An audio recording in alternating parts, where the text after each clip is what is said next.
Le matin où Daniel Carter quitta sa femme et leur fille gravement malades, il ignorait que Sarah venait de décrocher un contrat d'infrastructure de 50 milliards de dollars, le plus gros marché public de l'histoire du pays.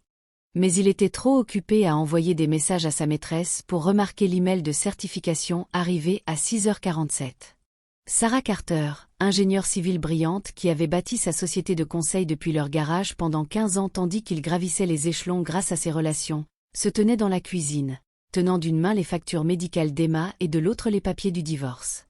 Elle regardait l'homme pour qui elle avait tout sacrifié charger des valises de luxe dans une voiture qu'elle l'avait aidé à acheter. Il la divorça l'après-midi même, renonçant à ses droits sur Emma, leur enfant malade atteinte de leucémie, pour épouser Victoria Chen, l'héritière riche qui lui promettait le poste de direction et le train de vie qu'il estimait mériter. Mais que se passerait-il quand il découvrirait ce qu'il venait de jeter ? Comment l'homme qui avait abandonné sa fille mourante réagirait-il en voyant la femme qu'il avait laissée pour la misère devenir la plus puissante entrepreneur du pays ?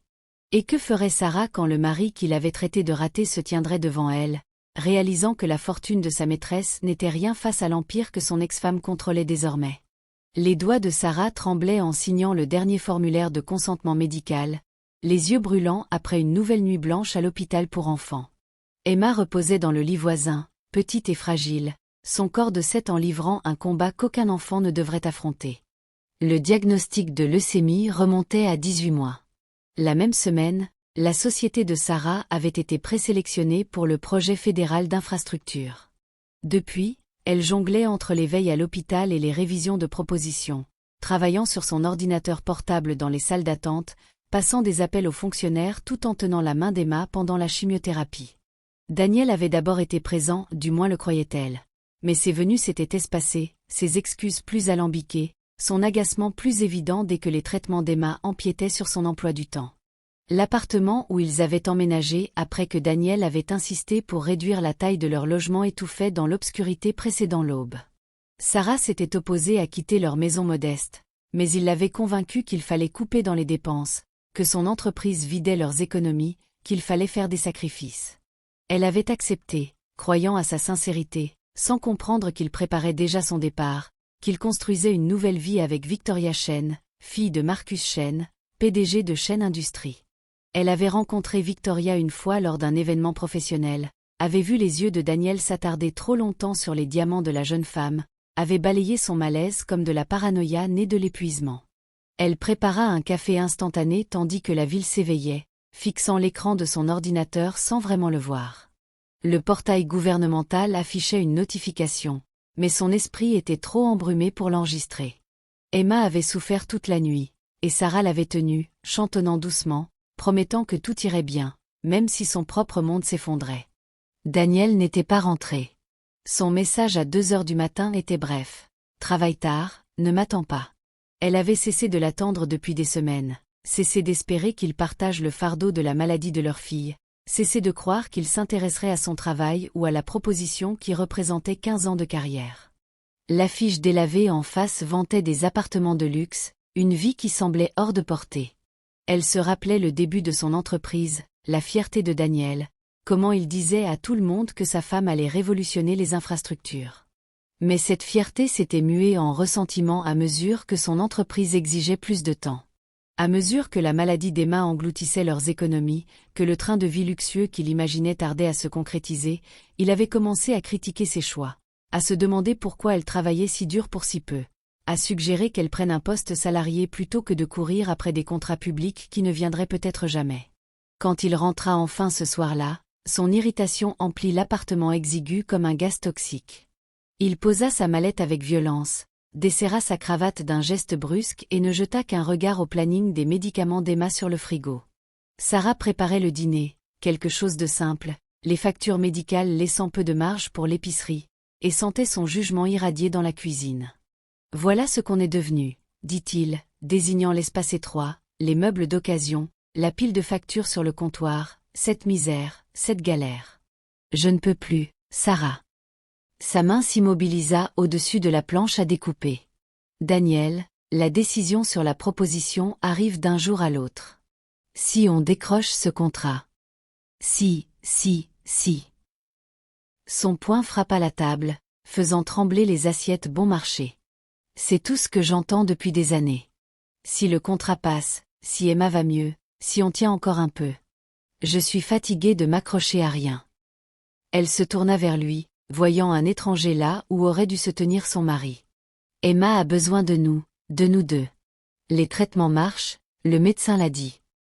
Emma a besoin d'un père qui ne se noie pas, coupa-t-il, les yeux fuyants. On m'a proposé un poste, un vrai poste, vice-président du développement chez Shen Industries. Marcus Shen lui-même me veut dans son équipe. Quelque chose de glacé se posa dans la poitrine de Sarah. La famille Shen, le père de Victoria Shen. Sa mâchoire se crispa. Oui, Victoria m'a recommandé. Elle voit mon potentiel, contrairement à certaines qui ne voient qu'une paix pour soutenir leurs rêves ratés. La cruauté de ces mots la frappa comme un coup physique. Sarah avait utilisé ses relations pour décrocher à Daniel son poste actuel, avait travaillé sans relâche pour l'aider à grimper tandis que sa propre entreprise peinait, avait sacrifié sa propre progression pour soutenir ses ambitions. Et voilà qu'ils se tenaient dans leur cuisine, dans l'appartement qu'il leur avait imposé, traitant ses rêves d'échec tout en planifiant un avenir sans elle ni leur fille mourante. « Qu'est-ce que tu dis » murmura-t-elle, bien qu'elle sût déjà. « Je dis que je veux sortir. Je veux divorcer. Les Shen me croient célibataire, ambitieux, libre. Marcus parle de faire de moi son gendre, de me donner du vrai pouvoir. Rester mariée à toi ruinerait tout. » Elle agrippa le comptoir, la vue brouillée. « Emma est ta fille. Elle se bat pour sa vie, et tu veux l'abandonner pour un poste ?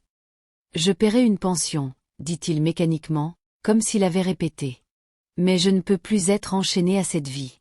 Victoria et sa famille peuvent me donner tout ce pour quoi j'ai travaillé. Ne rends pas ça plus dur qu'il ne faut.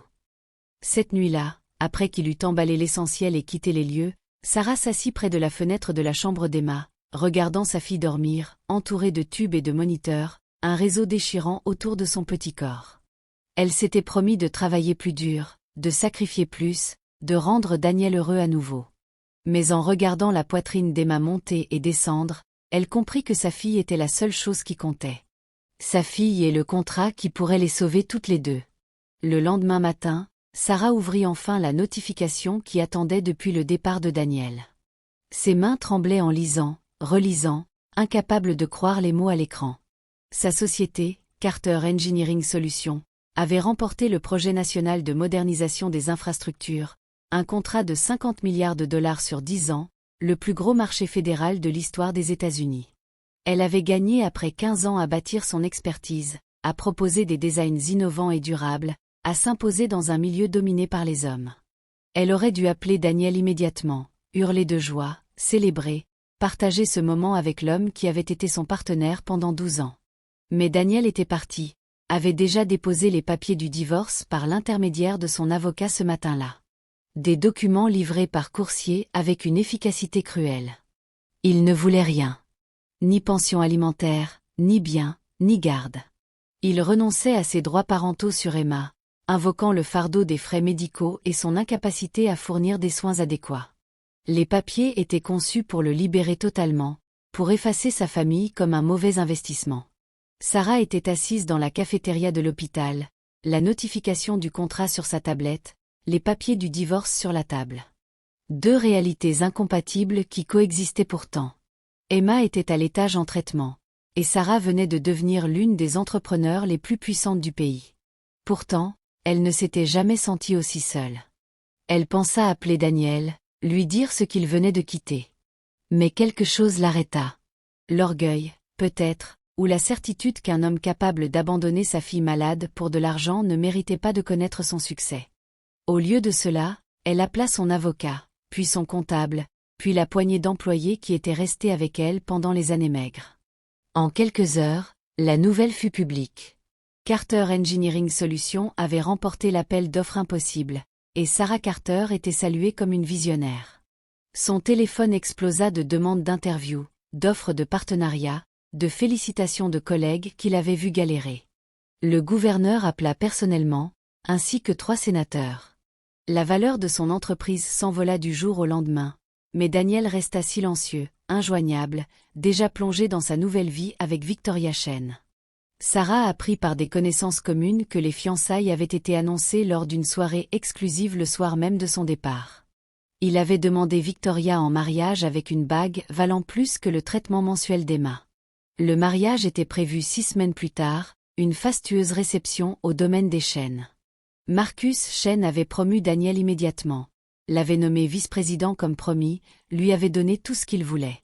Sarah se jeta dans le travail avec une détermination farouche, gérant le planning de traitement d'Emma autour de conférences téléphoniques avec des officiels fédéraux, engageant des spécialistes grâce à sa prime de signature, s'assurant que sa fille reçoive les meilleurs soins que l'argent puisse acheter. Elle les installa dans un appartement plus grand, plus proche de l'hôpital, avec de vraies chambres et de la lumière naturelle. Les médecins d'Emma étaient prudemment optimistes. Les traitements fonctionnaient, et avec une meilleure alimentation et moins de stress, sa fille s'améliorait lentement. Pourtant, Sarah ne put échapper à l'invitation de mariage qui arriva 3 semaines après la finalisation du divorce.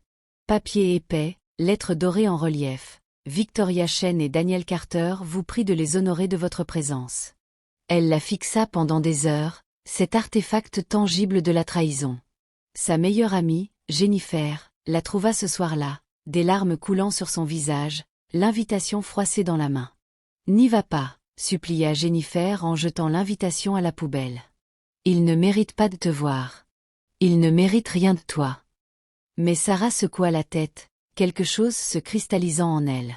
« Il faut que j'y aille. Il faut que je le voie l'épouser. Il faut que je ferme ce chapitre pour de bon, que je voie ce qu'il a choisi à la place d'Emma et de moi. Peut-être qu'alors je pourrai enfin lâcher prise. » Le matin du mariage, Jennifer arriva avec une robe bleu marine, élégante et sobre, parfaitement ajustée à la silhouette de Sarah. « Si tu fais ça, tu vas être époustouflante », déclara-t-elle en l'aidant à se coiffer et à se maquiller. Sarah se regarda dans le miroir et vit quelqu'un de différent de la femme épuisée que Daniel avait quittée. Elle vit de la force, de la résilience, une femme qui avait survécu à l'abandon et en était sortie plus puissante. Le domaine des Chênes était magnifique. Jardins immenses et manoirs colonial évoquant une richesse générationnelle. Lustres en cristal éclairant des couloirs de marbre, invités élégants en tenue de créateurs remplissant chaque recoin. Sarah sentit immédiatement les regards, entendit les murmures. Qui était-elle? Pourquoi était-elle là? Ne savait-elle pas que c'était le jour de Victoria Chêne? Certains la reconnurent grâce aux récentes actualités économiques, leur chuchotement passant de la curiosité à la confusion. Sarah Carter, la magnate des infrastructures. Que faisait-elle au mariage de Daniel Carter? Elle se tint au fond de la salle de cérémonie, la main de Jennifer serrée dans la sienne, regardant Daniel attendre à l'hôtel. Il portait un smoking sur mesure, semblait poli et sûr de lui, l'incarnation parfaite de l'exécutif à succès qu'il avait toujours voulu être. Quand Victoria apparut dans sa robe de créateur, 50 000 $ de dentelle et de soie, le visage de Daniel s'illumina de l'ambition que Sarah avait autrefois prise pour de l'amour. Ils échangèrent des vœux qu'elle ne supporta pas d'entendre, des promesses qui auraient dû être sacrées, des mots qui ne signifiaient rien pour un homme qui les avait déjà brisés si facilement. À la réception, les murmures s'amplifièrent. Daniel l'avait repéré, son visage perdant toute couleur. Mais Victoria, radieuse dans son bonheur, n'avait rien remarqué. Sarah accepta une coupe de champagne d'un serveur passant, son sang-froid parfait même si son cœur se serrait. Elle était venue pour tourner la page, pour se prouver qu'elle pouvait survivre à cela. Que son choix ne pouvait pas la détruire. La mère de Daniel, Patricia, s'approcha, le regard glacial. « Vous n'auriez pas dû venir, siffla-t-elle. N'avez-vous pas assez humilié mon fils? Il a tourné la page vers de meilleures choses. Ne faites pas de scène. » Sarah soutint son regard. « Je suis venue seulement pour souhaiter à Daniel d'être heureux. Je n'ai aucune intention de causer des troubles. Je pars bientôt. » Mais avant qu'elle ne puisse s'éloigner, Marcus Chêne prit le micro, sa voix imposant le silence dans la salle. Il parla avec éloquence des valeurs familiales, de la confiance, de l'importance de l'intégrité en affaires et en mariage. Sarah sentit Jennifer se raidir à ses côtés, perçut quelque chose qui se préparait. Avant de célébrer cette union, poursuivit Marcus, son expression durcissant, je dois aborder quelque chose qui est parvenu à ma connaissance. J'ai bâti mon entreprise sur l'honnêteté, et j'attends la même chose de ceux qui rejoignent ma famille.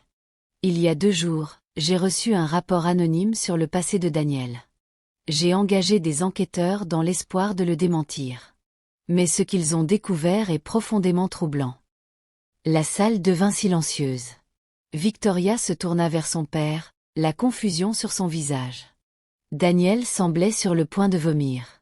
Daniel Carter, dit Marcus froidement, s'est présenté à ma famille comme un professionnel célibataire et ambitieux.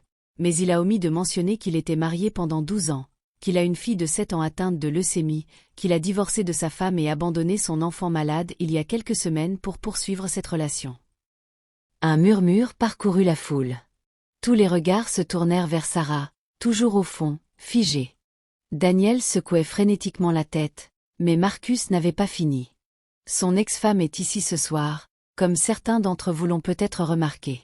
Voici Sarah Carter, fondatrice de Carter Engineering Solutions, la femme qui vient de remporter le plus gros contrat d'infrastructure de l'histoire fédérale, un marché de 50 milliards de dollars, annoncé le jour même où Daniel l'a divorcé.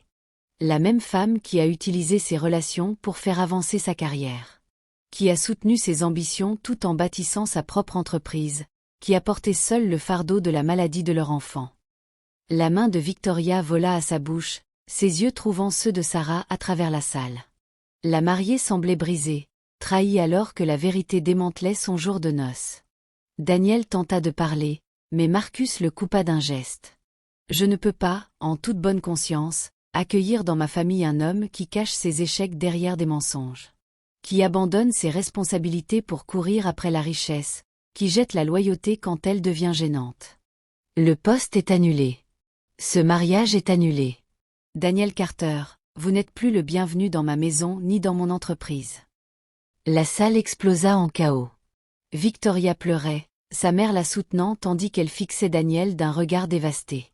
Les invités chuchotaient frénétiquement, leur jugement désormais dirigé vers le marié au lieu de l'ex-épouse non invitée. Daniel se tenait seul à l'hôtel, sa nouvelle vie soigneusement construite s'effondrant autour de lui, son visage un masque d'humiliation et de rage. Sarah resta immobile, vindiquée par la vérité, mais sans joie face à la destruction publique de Daniel. Jennifer serra sa main alors que Victoria s'approchait, le mascara coulant sur son visage. « Je suis tellement désolée, » murmura Victoria. « Il m'a dit que vous étiez toxique, que vous aviez essayé de le piéger avec un bébé, que vous lui aviez tout pris. J'ai cru en lui. Je suis désolée pour votre fille. Comment a-t-il pu l'abandonner ?» La voix de Sarah était stable. « L'argent ne peut pas réparer un cœur malhonnête. J'espère que vous trouverez quelqu'un qui vous mérite. » Marcus Chen s'approcha ensuite, l'air respectueux. « Madame Carter, je m'excuse pour le rôle que ma famille a joué dans votre douleur. Votre intégrité et votre résilience face à une telle trahison sont remarquables. S'il y a quoi que ce soit que je puisse faire. »« Rien n'est nécessaire, » dit doucement Sarah. « Je suis venue pour tourner la page, et je l'ai fait. Je rentre auprès de ma fille maintenant. » Tournant les talons, la foule s'écarta devant elle. Leurs moqueries initiales s'étaient muées en une admiration silencieuse. Elle sortit la tête haute, Jennifer à ses côtés, et, étonnamment, Victoria les suivit jusqu'à l'entrée. « Puis-je rendre visite ?» demanda Victoria hésitante. « Puis-je aider d'une manière ou d'une autre, pour le traitement de votre fille ou votre entreprise, ou n'importe quoi ?» Sarah observa la jeune femme, percevant un remords sincère. « Quand la poussière sera retombée, si vous voulez vraiment aider, venez à l'hôpital pour enfants. Emma adore les visiteurs qui apportent des livres. » Dans les jours suivant l'annulation du mariage, l'histoire de Sarah se répandit dans la communauté des affaires et au-delà. Elle devint un symbole. La femme qu'on avait jetée pour la misère et qui était devenue une entrepreneur milliardaire. La mère qui s'était battue pour sa fille pendant que son mari courait après le luxe. L'ingénieur qui avait bâti un empire tandis que l'homme qui doutait d'elle chutait. Les demandes d'interview affluaient. Mais Sarah les refusa toutes. Son attention était portée sur Emma, dont le traitement montrait enfin des progrès significatifs, et sur son entreprise, dont les effectifs s'élargissaient rapidement pour répondre aux exigences du contrat. Victoria Chen apparut à l'hôpital pour enfants 3 semaines plus tard, les bras chargés de livres et le visage sans maquillage, ne ressemblant en rien à l'héritière glamour du mariage. Elle et Sarah parlèrent calmement pendant qu'Emma dormait. Et quelque chose d'inattendu germa entre elles. Pas exactement de l'amitié, pas encore, mais une compréhension. Victoria avait été trompée, avait cru aux mensonges soigneusement fabriqués de Daniel parce qu'elle voulait croire à la romance qu'il lui vendait. Elle était sincèrement repentante. Et plus que cela, elle était déterminée à réparer ses torts. Marcus Chen suivit l'exemple de sa fille, rencontrant Sarah pour discuter d'un possible partenariat. Son entreprise était spécialisée dans la fabrication, la sienne dans le design et l'ingénierie. Ensemble, elles pourraient dominer le secteur des infrastructures. Sarah écouta attentivement, se rappelant comment Daniel avait peint les chaînes comme son ticket pour le succès, sans réaliser que le vrai succès venait de la compétence et de l'intégrité, pas des alliances matrimoniales. « J'y réfléchirai, » dit Sarah, « mais pas par charité. Si nous nous associons, ce sera parce que nos entreprises se complètent. Parce que le travail bénéficie de la collaboration. J'ai bâti tout ce que j'ai par le mérite, et je ne compromettrai pas cela maintenant. » Marcus sourit, le respect évident dans ses yeux. « Je n'attendais rien de moins. C'est pourquoi je le propose. » Le partenariat se forma lentement, basé sur le respect professionnel plutôt que sur le drame personnel. Victoria devint une présence régulière dans la vie de Sarah, rendant visite à Emma chaque semaine, apportant des cadeaux et des rires dans la chambre d'hôpital. Elle utilisa les relations de sa famille pour sensibiliser et lever des fonds pour la recherche sur le cancer pédiatrique, canalisant sa culpabilité en action. Sarah l'observa d'abord avec méfiance, suspicieuse de ses motivations, mais la constance de Victoria la gagna. La jeune femme essayait réellement de devenir meilleure, d'apprendre de son presque dérapage avec Daniel. Daniel lui-même tenta de contacter Sarah à plusieurs reprises. Ses messages commencèrent par de la colère, l'accusant d'avoir orchestré sa chute, insistant qu'elle avait tout manigancé. Quand elle ne répondit pas, les messages devinrent désespérés, puis suppliants.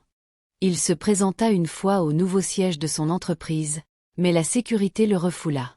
Enfin, 6 mois après le mariage qui n'eut jamais lieu, il envoya un message demandant à la rencontrer au Riverside Park, l'endroit où il lui avait fait sa demande 13 ans plus tôt. Sarah faillit ne pas y aller. Emma était en rémission maintenant, ses cheveux repoussaient, son rire emplissait à nouveau leur maison. Le partenariat Carter-Chen prospérait, créant des emplois et révolutionnant les infrastructures dans 3 États. La vie de Sarah avait avancé, et Daniel faisait partie d'un passé douloureux qu'elle avait travaillé dur à surmonter. Mais quelque chose dans son message suggérait qu'il avait enfin touché le fond. Et malgré tout, une petite partie d'elle avait besoin de clore ce chapitre définitivement. Il avait l'air terrible quand elle le trouva sur leur ancien banc. Son costume hors de prix était froissé, ses cheveux en désordre, ses yeux creux. L'exécutif confiant avait disparu, laissant place à un homme brisé qui avait tout misé et tout perdu. « Sarah » commença-t-il, la voix brisée. « Je suis tellement désolé pour tout. Pour Emma, pour être partie, pour avoir été si aveugle, stupide et égoïste. J'ai jeté tout ce qui comptait pour des choses sans valeur. Peux-tu me pardonner un jour ?» Elle s'assit à côté de lui, laissant une distance prudente entre eux. « Je te pardonne, Daniel, pas pour toi, mais pour moi, car porter la colère ne fait que me blesser. Mais pardonner ne signifie pas se réconcilier. Tu as fait des choix qui m'ont montré exactement qui tu es, et je te crois. J'ai tout perdu, dit-il. Mon poste, ma réputation, Victoria, les chaînes m'ont blacklisté dans l'industrie. Personne ne m'embauchera. Et Emma. » Sa voix se brisa. « J'ai abandonné ma fille quand elle avait le plus besoin de moi. Quel genre de père fait ça ? » Le genre qui valorise l'ambition plus que l'amour, dit calmement Sarah. Le genre qui voit sa famille comme des obstacles plutôt que des bénédictions. Tu n'as pas tout perdu, Daniel. Tu l'as échangé. Tu as échangé notre famille contre ce que tu pensais être une meilleure affaire. Et tu as appris trop tard que certaines choses ne s'achètent pas ni ne se reconstruisent. Puis-je la voir ? Demanda-t-il désespérément. Puis-je voir Emma ? Je sais que je ne le mérite pas, mais... Tu as signé l'abandon de tes droits, lui rappela Sarah. Tu as choisi de ne plus être son père. Elle va mieux maintenant, elle s'épanouit, en fait. Et je ne perturberai pas sa guérison avec ta culpabilité. Peut-être un jour, quand elle sera plus grande, si elle veut te connaître, ce sera son choix. Mais pas maintenant. Pas comme ça. Il hocha la tête, des larmes coulant sur son visage, et Sarah ressentit de la pitié plutôt que de la satisfaction. Sa punition était de vivre avec ses choix, et c'était une justice suffisante. « J'espère que tu reconstruiras ta vie, » dit-elle en se levant. « J'espère que tu apprendras ce que vaut vraiment quelque chose. Pas l'argent ou le statut, mais l'intégrité, la persévérance et le fait d'être là pour ceux qui ont besoin de toi. Mais tu devras l'apprendre seul. Au revoir, Daniel. » Elle s'éloigna, plus légère qu'elle ne l'avait été depuis des années, le laissant sur le banc où il lui avait autrefois promis de l'aimer pour toujours. Les promesses avaient été brisées, mais elle avait tenu les siennes. À Emma, à elle-même, au travail qui la définissait. Elle avait transformé la douleur en pouvoir, la trahison en empire, et appris que l'amour qu'elle avait perdu avait simplement fait place à quelque chose de meilleur. Le respect de soi, un but, et un avenir bâti selon ses propres termes. 6 mois plus tard, Carter Engineering Solutions inaugura son 5e bureau régional, et Emma sonna la cloche cérémoniale à la bourse de New York quand Sarah fit entrer l'entreprise en bourse. Victoria était avec elle, devenue une véritable amie, et Jennifer aussi, la compagne loyale qui n'avait jamais faibli. Les photographes les capturèrent ensemble. 3 femmes de chemins différents, unies par des épreuves qui les avaient mises à l'épreuve et en étaient sorties plus fortes. L'histoire de Sarah devint une légende dans les écoles de commerce, une étude de cas sur la résilience et le leadership éthique. Mais pour elle, c'était simplement la vérité. Que la trahison ne pouvait détruire une personne ancrée dans le respect de soi. Que le vrai pouvoir venait de l'intégrité plutôt que de la manipulation. Et que parfois, la meilleure revanche était de construire une vie si belle que le passé ne pouvait l'atteindre. On l'avait jugée sans valeur et elle avait prouvé sa valeur au-delà de toute mesure. Pas pour le bénéfice de Daniel, mais pour le sien. Et cela faisait toute la différence.